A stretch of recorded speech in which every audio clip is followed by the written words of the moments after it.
Alors, les élèves, l'objectif, bien sûr, c'était final, c'était de faire un produit, parce que ça rentre dans le cadre des épis, on doit faire une production. Donc la production, c'était pour eux, dans un premier temps, faire des fiches biographiques sur les poilus de la guerre de 14-18, et dans un deuxième temps, de rassembler toutes ces fiches dans un livre donc, qui est publié. Alors, le livre, vous venez de le sortir ce matin. Vous en pensez quoi, vous? On pense quoi? Vous êtes Je veux dire, content, vous êtes fier? c'est un travail qui dure déjà depuis 3 ans. Moi, cet été, j'ai passé pratiquement 2 mois et demi à faire la mise en page, à tout reprendre, vérifier, parce que c'est quand même un produit qui est vendu, donc il faut une certaine qualité. Donc je me suis imposé ce travail de vérification à partir d'autres documents dont je disposais, en particulier des actes d'état civil. Alors c'est sûr, bon... Il fallait que ce soit scientifiquement juste, hein, c'est ça? Ah ben pour moi c'est important. Je veux dire, moi je m'intéresse beaucoup à l'histoire locale, c'est pas d'aujourd'hui. Bon, j'ai déjà publié d'autres livres, y compris d'ailleurs on avait publié à l'époque les livres sur Frane, là, sur la vallée du Drugeon. Je veux dire, c'est important aussi de mettre des choses exactes. Voilà. Et comment Donc, on réagit déjà? parce que justement par rapport à ça, la difficulté pour certains élèves, c'est de déchiffrer des écritures qui datent d'il y a 100 ans. C'est également d'être confronté à des noms, des prénoms dont ils n'ont pas l'habitude, de voir des noms de lieux qu'ils ne connaissent pas du tout. Donc c'est pas toujours évident pour eux de... Mais ils ont été partants tout de suite?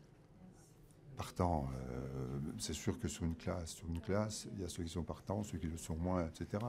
Bon, après c'est un projet de la classe, donc je dirais, il n'y a pas le choix si on veut, mais c'est sûr qu'il y a des élèves qui sont beaucoup plus impliqués que d'autres.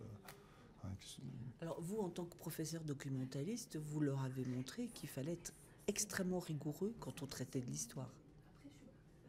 L'histoire, oui, forcément. Je veux dire, quand on demande des indications, ne serait-ce que sur le nom, le lieu de naissance, la date de naissance, sur le parcours du soldat pendant la guerre, il faut être précis.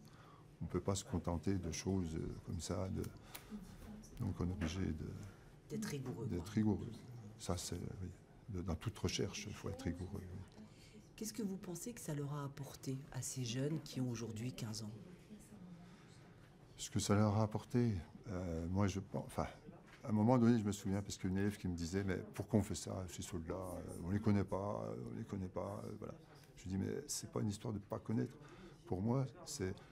Moi, je ne parlerai pas de devoir de mémoire, mais je parlerai plutôt de respect de la mémoire, qui est moins scolaire, hein, devoir, leçon, etc. Mais je parlerai plutôt de respect de la mémoire. C'est-à-dire, c'est des gens qui, à 100 ans, on ne leur a pas demandé leur avis. Ils sont partis au combat.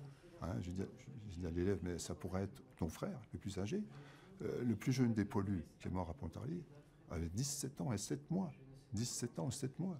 C'est-à-dire quelques années de plus que ceux qui sont ici au collège. Donc ça aurait pu être leur frère, ça pouvait être un oncle. Et vous avez entendu tout à l'heure comment ils ont répondu. Visiblement, la leçon a bien été retenue, non? J'espère. Non, mais il parle des conditions dans les tranchées qui sont difficiles, il parle du nombre, il parle du fait que les soldats ont subi. Oui. Alors justement, par rapport au projet, comme c'était un épi, le projet était aussi associé à des professeurs de lettres. Donc dans ce cadre-là, les professeurs de lettres ont surtout étudié donc, les lettres de poilus, des romans, des bandes dessinées, qui faisaient plus état justement des conditions de vie des poilus dans les tranchées et à l'armée. Alors que nous, on faisait plus un côté, on va dire, état civil, parcours du soldat, mais sans rentrer dans le vécu.